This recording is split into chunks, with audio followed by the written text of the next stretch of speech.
우리는 한국 독립군 조국을 찾는 용사로 나가 함덕강 건너 백두산 넘어가자. 우리는 한국 광복군 악마의 원수 저물리자. 나가 함덕강 건너 백두산 넘어가자.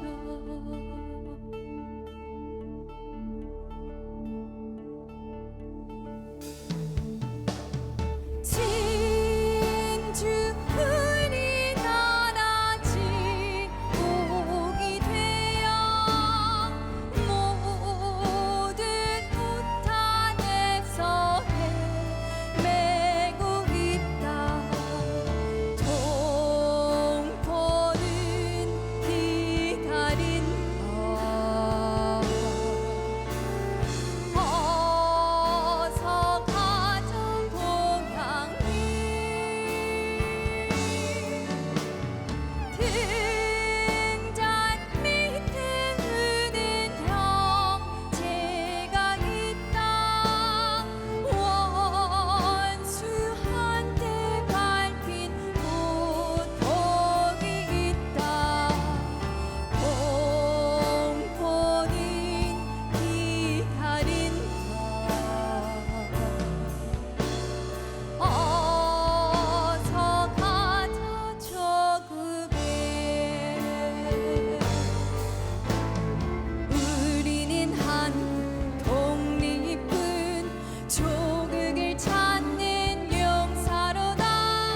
나가 함덕강 건너 백두산 넘어가자. 우리는 한국 광복군 악마의 원수 저물리자. 나가 함덕강 건너 백두산 넘어가자.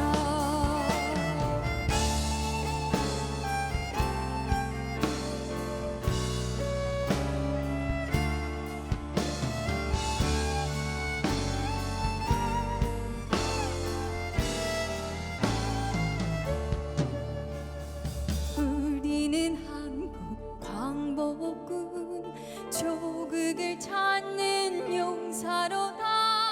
나가 함덕강 건너 백두산 넘어가자.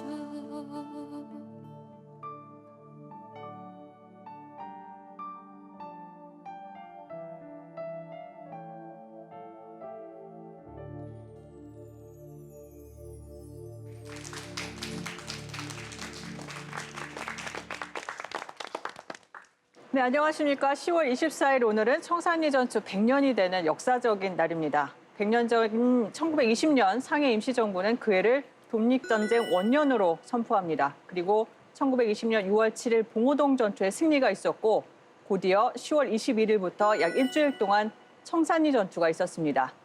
그 봉오동과 청산리의 피 어린 전장 한가운데 이 독립전쟁을 지휘한 홍범도 장군, 청산리 전쟁 100년을 맞이해 오늘 홍범도 장군의 뜻을 돌아보겠습니다. 네, 국악인 하윤주 씨가 압록강 행진곡으로 문을 열어주셨는데요. 노래를 부르는 동안 정말 목숨을 걸고 독립전쟁에 참가하셨던 독립군들이 이 노래를 부르시면서 얼마나 힘을 냈을까. 저 또한 독립군이 된 것처럼 아주 비장함을 느꼈던 것 같습니다. 네.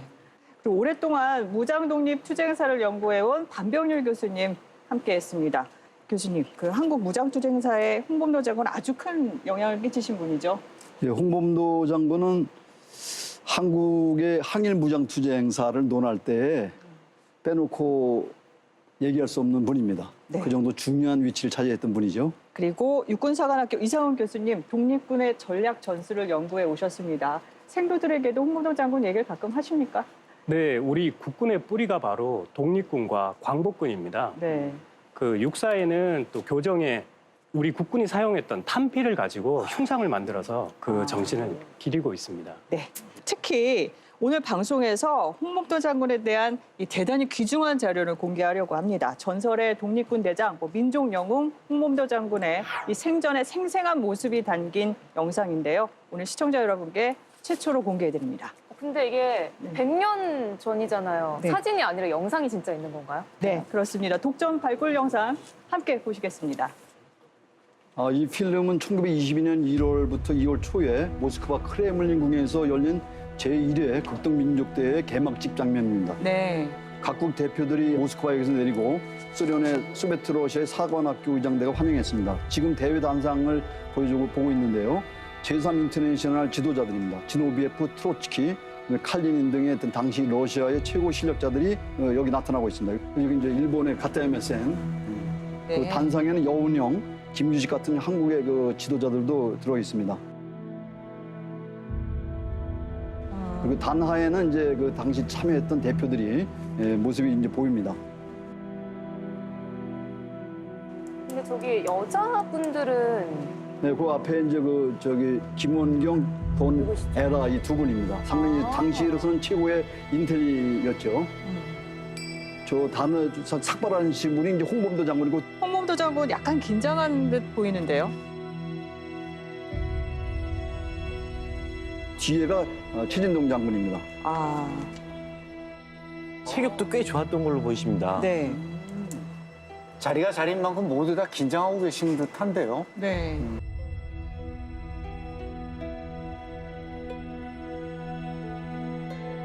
그리고 영화 이제- 속 한 장면 같기도 하네요. 네. 네, 영영 선생이 다시 보입니다. 아, 저 때는 30대 중반이라 아주 젊은 홍범도 장군의 모습이네요. 키가 크시죠? 네네. 네. 여기 이제 그 옆에 있는 분이 이제 최진동 장군입니다. 여유롭네요.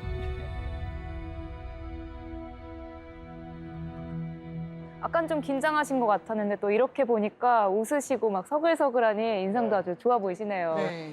홍범도 장군이 1868년생이신데 이렇게 영상이 있다는 게 굉장히 놀랍습니다. 이렇게 살아 돌아온 것 같은 느낌도 들고요.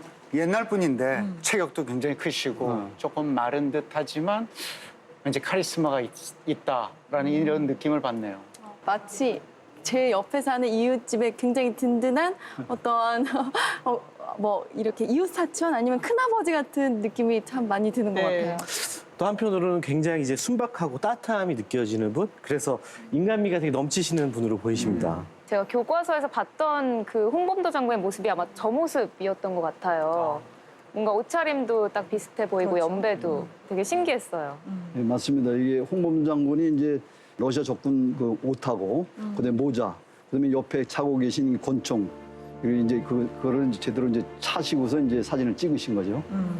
제가 듣기로는 이 홍범도 장군이 모스크바에서 레닌을 만났다고 하는데 그러면 시기가 이때가 그때 만나신 바로 건가요? 그렇습니다. 이 대회 중에 레닌이 이제 면담을 했는데 홍범도 장군도 그 조선의 아주 저명한 그 전설적인 독립군 대장이다. 그래가지고 이제 레닌이 이제 그 선물을 여러 가지 이 적군 그 복장하고 네. 그다음에 이제 모자하고 이 권총 이거 이제 받으신 건데 그래가지고 이제 사진을 찍으신 거죠. 아, 권총 선물을 줬다고요? 아, 권총이니까 저는 갑자기 생기는데 홍범도 장군님도 엄청 기분 좋으셨겠습니다. 네, 그렇습니다. 거기에 그 권총에 레닌이 독립군 대장 홍범도에게라고 하는 그 서명을 했다고 합니다. 그래서 그 홍범도 장군은 그 권총을 아주 자랑스럽게 여기셨어요. 네. 홍범도 장군이 오늘 청산리 전투 100년에 맞춰서 정말 영화처럼 찾아온 것 같습니다. 우리가 홍범도 장군을 얘기할 때 가장 먼저 떠올리는 게 봉오동 전투잖아요. 최수용 씨는 봉오동 전투라고 하면 뭐가 생각나세요? 영화를 통해서 한 장면이 생각이 나는데요. 네. 그 대사가 이게 바로 봉오동 전투다라는 것을 말해주고 있는데요. 제가 한번 소개해드릴까요? 네. 어제 농사 짓던 인물이 오늘은 독립군이 될 수 있다 이 말이야. 실감이 납니다. 네, 실감이 나네요. 아 근데 교수님 제가 봉오동 전투라는 이야기는 많이 들어봤는데 실제로 이 봉오동이 어디에 있는지는 모르겠거든요. 어디 있는 거예요? 네, 중국의 접경 지역인 이곳을 흔히 간도라고 합니다. 백두산을 기점으로 오른쪽 두만강 북쪽을 북간도, 그리고 압록강 북쪽을 서간도라고 합니다. 1920년 당시 만주에는 조선인들이 50만 명 정도 살고 있었습니다. 그중에 30만 명이 북간도 일대에 살고 있었습니다. 그러다 보니까 자연스럽게 북간도가 독립군 활동의 근거지가 되었습니다. 네. 봉오동도 그 마을 중에 하나인 거죠, 교수님? 네, 맞습니다.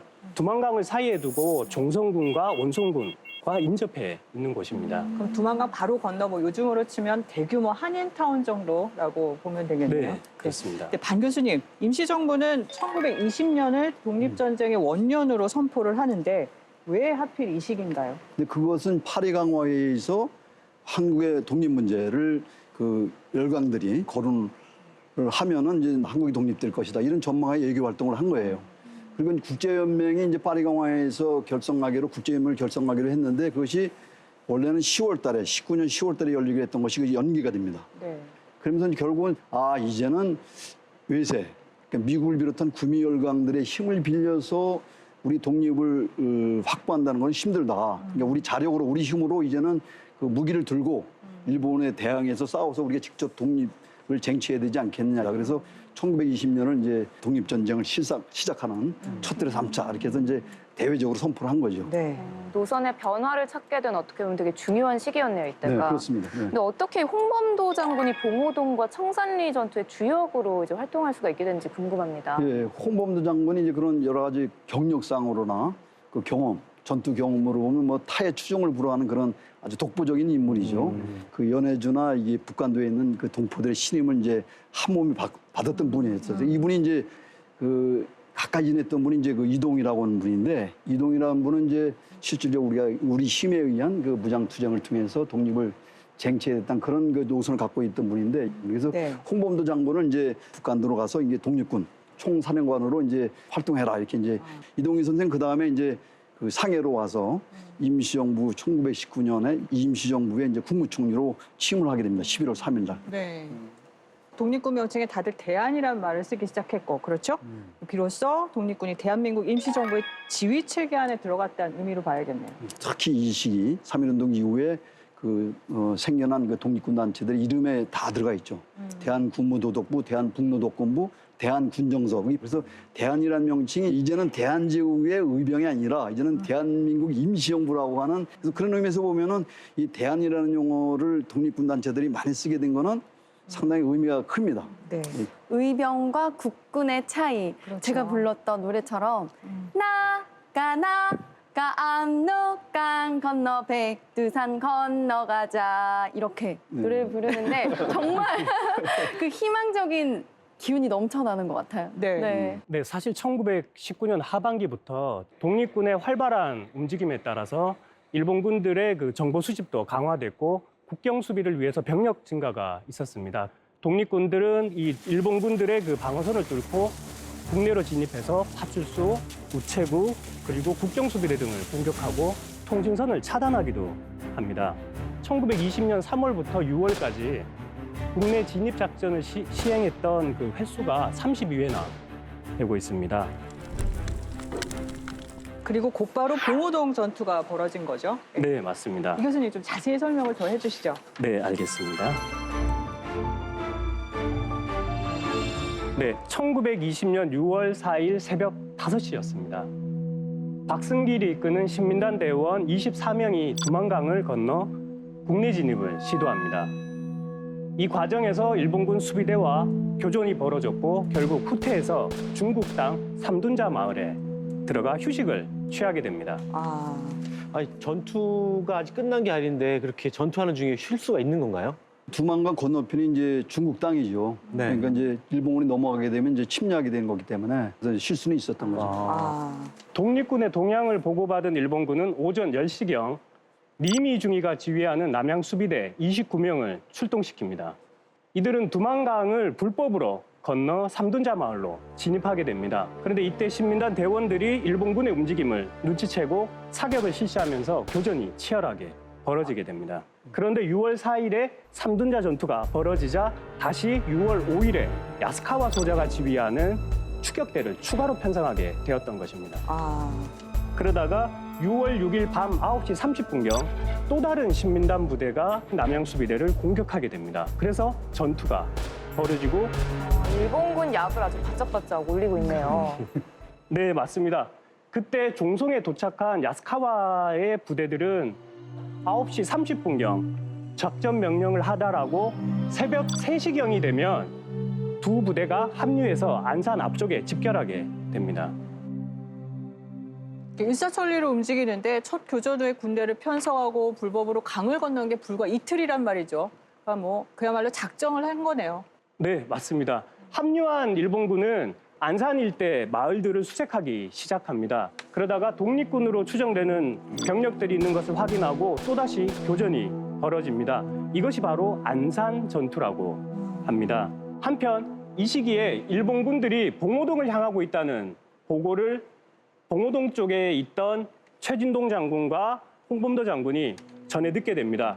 그래서 최진동 장군과 홍범도 장군은 봉오동 일대에 거주하던 주민들을 먼저 피신시킵니다. 피신시키고 난 다음에 화면에 보시는 것처럼 상촌 서북 쪽에 홍범도 부대, 동북 쪽에 최진동 부대가 배치되었습니다. 그리고 상촌 남쪽에는 신민단이 배치되어서 전체적으로 봉오동 일대를 포위하는 모습을 띠게 됩니다. 그리고 이 이화일 부대가 활동을 개시합니다. 이화일 부대는 일본이 북상하는 길목에 매복하고 있다가 일본군을 공격한 후 봉오동 방향으로 다시 후퇴하게 됩니다. 그렇다면 유인 부대의 역할이 정말 중요했을 것 같아요. 왜냐하면 우리나라가 이렇게 정해놓은 그 매복 지점까지 일본군이 들어오지 않게 되면 저희의 작전이 또 실패로 돌아갈 것 같아요. 네. 그러니까요. 네, 그렇습니다. 하지만 일본 군대도 만만한 군대가 아니었습니다. 일본군 천병소대가 봉오동 부근의 상촌 부근의 모습을 드러낸 것은 오후 12시 20분경이었습니다. 일본군이 봉오동 상촌에 진입하자 매복해 있던 독립군들이 사방에서 사격을 시작하게 되는데요. 지휘관의 사격 개시 신호에 따라 일제히 사격을 실시했습니다. 그렇다면 독립군이 사방에 매복되어 있는 상태였잖아요. 그러면은 우리가 빨리 승리를 할 수 있었겠네요. 그렇게 쉽지만은 않았습니다. 일본군은 그 당시 아시아 최강을 자랑하던 일본 육군이었고, 그리고 화력 면에서도 일본군이 정규군이다 보니까 여러 가지 무기들을 가지고 있었기 때문에 1시간 동안 치열한 교전이 봉오동 상촌 일대에서 벌어집니다. 오후 1시 5분경 야스카와 소자가 전황을 판단한 다음에 공격 명령을 내립니다. 일본군 전투 보고서에는 독립군 주력이 735 고지에 있으니까 735 고지를 먼저 공격하고 주력 부대로 하여금 비파동 방향으로 전진하라. 명령은 아주 구체적인데 전진은 뜻밖의 방향입니다. 그 전진하라라는 것은 공격하라는 명령인데 지도상에 보면 이제 735 고지랑 비파동 쪽은 저희 독립군이 없는 쪽인데 왜 공격하라, 전진하라고 하는 거였죠? 왠지 후퇴하라 이렇게 말을 하고 싶은데 차마 그렇게 못 말하니까 남쪽으로 전진하라 이렇게 얘기한 거 아닐까요? 맞습니다. 전진이 아니라 후퇴입니다. 일본군은 더 이상 버티기 어렵다는 상황 판단 하에 퇴각하고 있는 상황입니다. 본대가 735 고지 방향으로 빠지고 좌우로 엄호 부대를 배치해서 탈출하는 상황을 묘사하고 있습니다. 이로써 전투는 점차 소강 상태로 접어들게 되고 일본군은 서둘러 비파동 방향으로 퇴각하게 됩니다. 교수님 얘기를 듣는 동안 제 심장이 너무 쫄깃쫄깃하면서 또 아슬아슬했던 것 같아요. 일본군에게 한국의 진정한 매운맛을 쏜 것 같았어요. 그리고 박 교수님, 봉오동 전투 뒤에 일본이 우리 독립군 보는 시각도 굉장히 달라졌을 것 같아요. 그러니까 이 봉오동 전투가 있기 전에는 이제 그냥 두만강을 건널 때까지만 하더라도 쉽게 생각했던 것 같아요, 일본군에서. 그러니까 청일전쟁, 러일전쟁, 그다음에 1차 세계대전, 그다음에 시베리아 내전의 어떤 그런 그 불패의 전통을 갖고 있는 일본군 정규군을 상대로 해서 이겼기 때문에 이제 참 쾌지를 부른 거죠. 야, 우리가 이겼구나. 일본을 처음으로 독립전쟁의 첫 해에 우리가 첫 승리를 거뒀구나. 이 독립전쟁이 과연 이제 시작되는구나. 이런 이제 자신감을 갖게 되고 이제 이렇게 싸우다 보면 우리가 독립을 쟁취할 수도 있겠구나 하는 이제 희망을 이제 우리 동포들이 강하게 갖기 시작을 한 거죠. 네. 봉오동 전투는 큰 역사적 의미를 품고 있지만 그동안 간과된 측면이 있었습니다. 그나마 광복회와 홍범도 장군 기념사업회를 중심으로 매년 6월 7일 봉오동 승전 기념 행사를 하고 있습니다. 평민 출신 의병장이자 의병장 출신 독립군 총사령관인 홍범도 장군은 한국 독립운동의 역사성을 그대로 보여줍니다. 와, 이 기관총 머신건까지 준비해 주시고 진짜 와, 이 대단하십니다. 이 총 어떻게 구했는지. 그리고 이거 영화에서 많이 나오던 그 총이죠. 야, 이거 진짜 구하기 힘든 거거든요. 아, 그래요? 아, 이거 저 구하고 싶어도 못 구하는 건데. 야, 이거 대단하십니다. 그럼 이 총이 못이 나간 총이 네. 영화 암살에서 전지현 씨가 쓰던 총인가요? 네, 맞습니다. 아, 네. 2차 세계대전 때 러시아군이 사용을 했고 또 이제 러시아군은 또 우리가 독립군이 그 총을 구입을 많이 했잖아요. 그래서 이제 독립군들도 사용한 총이라고 볼 수가 있습니다. 또 다른 소총이 하나 있는데 이 총은 이름이 어떻게 되는 건가요? 예. 이 총 혹시 우리 독립군이 사용하던 그 총인가요? 아라사카 이제 38식 소총이라는 겁니다. 아. 일본의 하여튼 당시로서는 최신 그 무기인데 러일 전쟁 때 쓰던 그 최신식 무기인데 특히 이제 홍범도 장군은 네. 그 1907년 그 후치령 전투 때 그 일본군으로부터 빼앗은 그 총입니다. 그 두 자루가 아주 상당히 오랫동안 간직하고 다니셨죠. 적군의 총을 뺏어서 적군을 향해 쏜다? 그러니까요. 이것전에 명장다운데 어디 저도 네, 한번 소총으로 어디 포즈를 한번 어떻습니까? 괜찮습니까? 자세가 역시 대배우십니다. 드라마 전우를 했던 생각이 나요. 그러면은 이거 어떻게 왔을까 이거? 기관총요. 네. 이 사실 이런 기관총은 영화나 모든 드라마에서 극적인 장면, 마지막 장면에 항상 출연합니다. 이 사실 이동거리도 이런 것도 이렇게 이동을 하죠. 원래 이렇게 여기다 딱 채워놓고 쏘죠. 마지막 장면에 네. 전우들이 다 옆에서 죽고 할 때 막.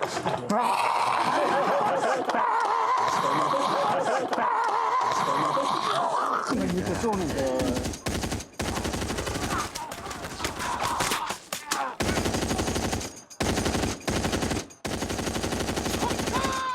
맞아요. 이런 장면도 생각이 나고 하는데 이 기관총을 구입할 수가 없어서 홍콩에서 대여를 하고 있대요. 대단하다. 근데 이 귀한 유물을 또 우리 제작진들이 지금 이 스튜디오에 함께 이렇게 대단하십니다. 근데 이 기관총이 우리나라 독립군도 사용했던 기관총인가요?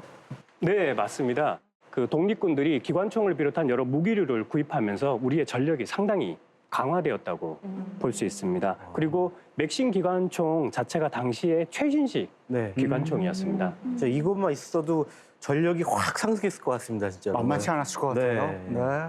아, 그렇다면 이러한 총들을 독립군은 어떻게 구했는지도 무척 궁금해요. 이게 쉽게 구할 수 있는 물건이 아니잖아요. 물론 이제 독립 무기를 구입하는 그 이 통로는 이제 여러 가지죠. 러시아군뿐만 아니라 이제 일본군하고 싸워서 한 그 노획한 그 무기들도 있고 또 이제 체코군이 이제 마지막으로 이제 떠나면서 그 무기들을 이제 많이 또 팔았습니다. 그래서 그건 이제 일본은 이제 또 체코군을 통해서 이 무기를 이제 입수하기도 했죠. 체코는 유럽에 있는 거잖아요. 그렇죠. 러시아는 그렇다 쳐도 체코에서는 어떻게 총을 구해온 거예요? 네, 북한도의 독립군과 체코군, 좀처럼 연관이 없어 보이는 두 나라가 인연을 맺게 된 특별한 계기가 있습니다. 네, 내년 8월이면 체코 프라하 교회에서 체코 군단의 무용담을 기리는 행사가 열립니다. 이 체코는 1차 세계대전 중에 독립을 했는데 이때 체코 군단의 역할이 대단히 중요했습니다. 그래서 지금도 체코 국민들은 체코 군단을 사랑하고 존경하는 차원에서 매년 이 행사를 같이 만들어간다고 합니다. 뭐 일종의 독립군의 날 같은 거죠. 체코 민족은 16세기부터 20세기 초반까지 오스트리아 헝가리 제국의 지배를 받았습니다. 1차 세계대전이 발발하자 오스트리아는 체코인들을 징집해서 러시아 전선에 투입시켰습니다. 하지만 그 체코인들은 러시아에 투항해 버리게 됩니다. 연합군들은 이 체코인들을 재편성해서 체코 군단으로 만들어서 다시 프랑스 전선에 투입시키고자 합니다. 하지만 육로로는 독일로 막혀 있었기 때문에 시베리아 열차를 타고 블라디보스토크까지 이동시킨 다음에 다시 미국을 경유해서 유럽으로 보내는 아주 긴 작전을 수립하게 됩니다. 그래서 연해주에 도착했던 체코군들은 경비를 마련할 겸 이 무기들을 독립군에게 팔게 되었던 것입니다. 마치 조선 청년들이 일본 합병으로 끌려갔다가 탈출해서 광복군이 된 것과 좀 비슷한 사례겠죠. 이상원 교수님, 그렇다면 네. 이 무기를 구입하려면 어쨌거나 자금, 돈이 많이 필요하잖아요. 그럼 그 무기 구입비는 어떻게? 네, 만주와 연해주에 살던 우리 동포들이 십시일반 냈던 성금이 가장 큰 비중을 차지했습니다. 또 하나 궁금한 점이 생기는데 북간도에서 블라디보스토크까지만 해도 거리가 수천 킬로미터는 넘고 과연 이걸 어떻게 옮겼을까? 네, 보는 들도 워낙 많잖아요. 일본군, 중국군, 러시아군, 그리고 또 마적대까지. 근데 그런 거를 다 피해서 운반해야 됐을 텐데. 몇천 킬로가 되죠. 상당히 먼 거리인데 처음부터 끝까지 다 이동시킬 수 없잖아요. 네. 그러니까 이제 주로 중간중간에 이제 어느 정도 일정 거리를 이제 릴레이식으로 이게 이제 30명 정도 조를 짜면 30명이 여기서부터 저기까지. 그 다음부터는 이렇게 해서 30명 조에서 이제 그 독립군 근거지로 이제 이동을 하는 거죠. 전투에서뿐만 아니라 이제 무기 운반에서도 이제 독립포들의 도움이 이제 아주 지대한 공을 한 거죠. 네. 홍범도 장군의 개인사가 여기서 궁금해집니다. 보통 위인들은 뭐 유명한 탄생설화, 일화 이런 것들이 있잖아요. 저 홍범도 장군을 공부하면서 깜짝 놀란 것이 네. 이 홍범도 장군은 도대체 한 시기도 편한 날이 없었습니다. 와, 이런 인생이 과연 있었을까의 연속이고 불우한 삶의 연속이었는데 제가 이 홍범도 장군께서 남긴 일기를 가져왔습니다. 그 한 대목을 제가 한번 읽어드리겠습니다. 네. 1868년 평양 서문안 문열사 앞에서 탄생하여 모친은 7일 만에 죽고 아버지 품에서 여러분네들의 동양젖을 얻어먹고 자라다가 9살에 아버지마저 세상을 떠나시니 남의 집 머슴살이로 고생하다가 15세 내 나이를 2살을 도두어서 군대에 납할수로 4년을 있었다. 남의 집을 전전하면서 머슴살이를 한 거죠. 엄청난 그 모멸과 냉대, 차별 뭐 이런 것들을 뭐 수없이 겪으면서 이제 일종의 그런 이 부패라든가 또는 부당한 그런 억압이라든가 이런 것에 대해서 하여튼 치질적으로 이게 분노를 하는 그런 분이었어요. 그래서 이제 이것을 벗어나는 방법 중에 하나가 이제 아까 우리 최수정 선생님이 얘기한 대로 그 군대에 들어가는 거죠. 네. 그런데 좀 너무나도 잘 어울리는 것이 군대와 홍 장군님이 그냥 한 몸 같다? 뗄래야 뗄 수 없다? 그런 또 이미지가 그려지는 것 같아요. 그래서 그 군대에 가보니까 부정부패가 보통이 아니고 이 장교들이 일반 병력을 탄압하는 건 이게 또 말도 아니고 그래서 거기 장교를 죽이고 이제 그다음에 이제 탈출해 도망을 가가지고 이런 험한 세상을 벗어나가겠다 그래가지고 이제 그 신계사에 들어가서 이제 그 지담 스님 밑에서 이제 한 1년 정도 그래도 이제 공부를 좀 한 거죠. 그래서 이제는 이제 혼자 이렇게 분노를 터뜨리고 싸우고 투쟁하는 것보다는 그래도 좀 조직적으로 생각을 하면서 다른 사람들과 같이 하겠다는 걸 이제 공부를 하게 된 거죠. 일종의 뭐 수련 기간이었네요. 야생마 같은 그런 기질을 좀 다듬는 그런 시기랄까? 그렇죠. 그렇죠. 절에 있었던 시간도 상당히 홍범도 장군한테는 그래도 안정적인 그런 했던 또 네. 거기서 나와서 그 총을 배워가지고 그다음부터 이제 짐승을 잡는 산에서 그런 이제 포수로 해서 자질을 이제 충분하게 이제 하고 이제 사냥도 하고 나중에 이제 총 쏘는 명사수로 될 수 있는 기본적인 교육을 이제 자기 스스로 이제 3년 동안 이제 배운 거죠. 네.